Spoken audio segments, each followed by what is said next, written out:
네, 안녕하세요. 오래간만에 야외에 나와서 촬영을 합니다.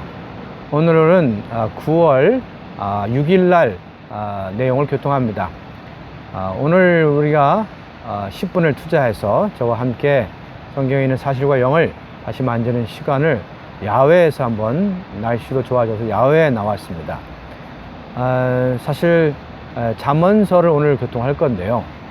잠언서는 시가서 5권 중에 한 권입니다. 욥기를 우리가 다루었고요, 시편을 다루었고, 오늘은 잠언을 다뤘죠. 그리고 나머지 2권 책은 전도서와 아가서입니다. 서양인은 시편을 좋아하는 것 같아요. 그래서 신약 성경에 시편을 끼워 놓습니다. 동양인은 철학적인 것을 좋아하는지 비교적 잠언을 되게 신약 성경에 뒤에 끼워 놓기도 합니다. 자, 오늘 우리가 다룰 내용, 잠언 1장에서 3장, 그리고 고린도후서 9장입니다.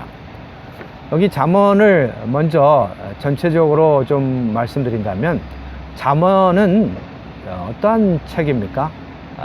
이것은 현자들의 말이라고 할 수 있죠. 솔로몬이 현자죠. 그리고 히스기야 왕 등입니다. 여기에 솔로몬은 약 3,000개의 잠언을 썼다고 합니다.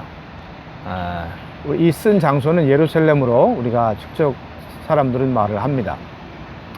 여기에 잠언의 주제가 무엇이라고 말할 수 있냐면요, 잠언을 한마디로 말한다면은 어떻게 인간 생활 속에서 처신하고, 그뿐만 아니라 어떻게 우리의 성격을 세우는가에 대한 내용입니다. 2가지입니다. 인간 생활 속에서 어떻게 우리가 어떻게 처신하고, 또 어떻게 성격을 합당하게 세우는가를 가르쳐 줍니다. 자, 여기서 간단하게 요약을 해드리면, 1장에서 24장은 솔로몬의 모음집입니다. 그리고 25장에서 29장은 히스기야의 말의 모음집이고요. 30장은 아굴의 말이고, 31장은 르무엘 왕의 말입니다. 자, 이렇게 개략적으로 우리가 보았고요. 사실 하나님이 잠언의 위치를 한번 생각해 보면요, 사실 창세기의 인간 천지 창조로부터 시작해서 계시록의 새 예루살렘까지의 중간에 있는 모든 역사를 가리켜서 인간의 역사라고 말을 합니다.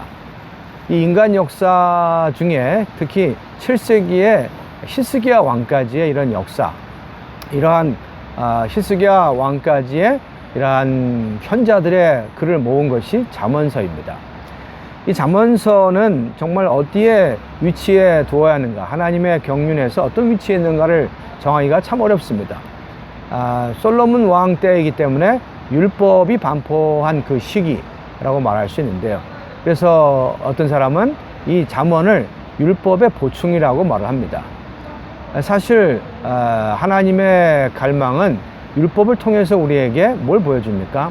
하나님께서 어떠한 사람을, 하나님이 어떤 분인가를 말해주고, 그뿐만 아니라 하나님을 따라 우리가 어떻게 처신하는가.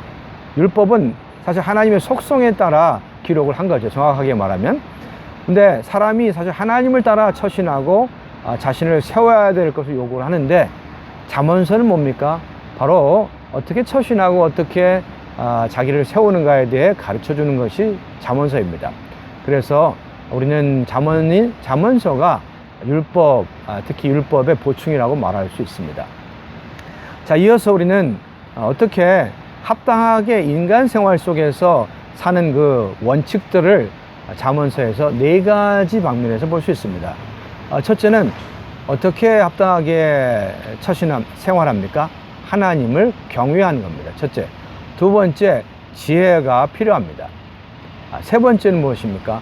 3번째는 부모를 공경하는 것이고, 4번째는 뭡니까? 결혼을 귀히 여기는 것입니다. 자, 4가지를 기억하시기 바랍니다. 오늘 우리가 주로 다룰 것은 하나님을 경외하는 것입니다. 하나님을 경외하고, 지혜가 인간 생활에 필요하고, 부모를 공경하고, 또 마지막에 결혼을 귀히 여기는 것입니다. 자, 하나님을 우리는 경외하는 것을 보겠습니다. 하나님에 대해서 우리는 경배한다는 말을 많이 합니다. 우리 모임에서 찬양함으로 하나님을 경배하죠. 근데 우리 믿는 이들은 하나님을 경배할 뿐 아니라 하나님을 경외할 줄 알아야 합니다. 경외한다는 것은 여러 가지 의미가 있는데요. 특히 우리가 경외한다는 것은 하나님을 두려워할 줄 안다는 것입니다. 자, 여기에 1장 7절에 보면은 이런 말씀이 있습니다. 하나님을 경외하는 것이 지식의 근본이거늘. 우리가 잘 알죠. 지식을 얻으려면 하나님을 경외해야 합니다. 그 다음에 7장 10절에 보면은 여호와를 경외하는 것이 지혜의 근본이요. 지혜는 어디서 옵니까? 하나님을 경외하는 데서 옵니다. 그뿐만 아니라 8장 10절과 10장 27절에 보면은 여호와를 두려워하는 것이 악을 미워하는 것이라고 말하고, 여호와를 두려워하면 장수하지만 악인의 연수는 짧아진다고 말을 합니다. 자, 여기에 아까 1장 7절에 제가 한 구절을 빠뜨려 놨는데요. 거룩한 자를 아는 것이 명철이다. 자, 여기서 세 단어가 있습니다. 첫째, 지식. 두 번째, 지혜. 그 다음에 명철. 이 세 가지는 어디서 옵니까? 거룩하신 자, 하나님에게서 옵니다. 하나님을 아는 사람, 하나님을 경외하는 사람, 하나님을 두려워할 줄 아는 사람은 참 지식을 얻게 되고, 인간 생활에서의 참 지식을 얻게 되고, 참 지혜를 얻으며 또한 명철을 얻게 된다는 것입니다. 자, 이것이 첫 번째 요점이고요. 자, 우리가 두 번째로 말하고 싶은 것은 성경 구절을 얘기하겠습니다. 바꿔 얘기하면 장수하려면은 하나님을 경외할 줄 알아야 된다는 거죠. 자, 14장 26, 27절에 보면 이렇게 말합니다. 견고한 신뢰가 이러한 하나님을 경외하는 자에게 견고한 신뢰가 있고, 또한 자녀에게 피난처가 된다고 합니다. 피난처의 피난처. 그리고 생명의 원천, 사망의 덫에서 벗어나는 길 또한 하나님을 경외하는 것, 두려워하는 거라고 말을 합니다. 자, 우리가 정말 하나님을 경외하는 것에 부유하다면 평강을 얻게 된다고까지 얘기하고 있습니다. 15장 16절인데요. 이렇게 말합니다.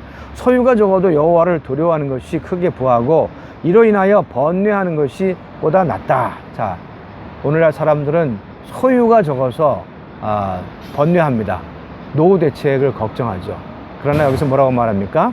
소유가 적어도 여호와를 두려워한다면 그 사람은 부유하다고 말합니다. 우리가 정말 가진 게 적지라도 하나님을, 여호와를 두려워한다면 그 사람은 부유한 자입니다. 그뿐만 아니라 우리가 정말 부유함으로 인해 번뇌가 많다면 그것은 정말 좋은 게 아닙니다.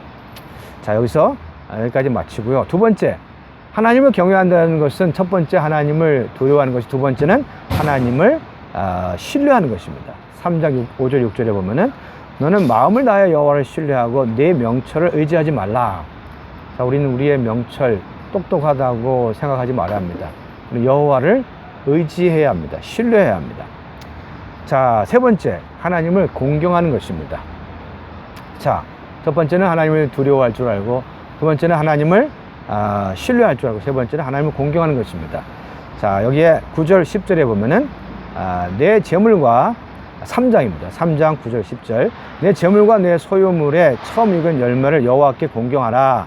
그래야만 내 창고가 가득 차고 내 포도주 틀에 새 포도주가 넘치리라. 여기서 말하는 게 뭡니까? 우리가 처음 익은 열매를 하나님께 드리라는 것은 우리가 적어도 우리의 받은 물질의 10분의 1을 하나님께 드리는 걸 배워야 합니다. 그럴 때 그것은 지혜입니다. 하나님이 우리에게 넘치게 부어주십니다. 자, 주님을 찬양합니다. 오늘 여기까지 하나님을 경외하는 이 부분을 다루었습니다. 내일 또 보겠습니다.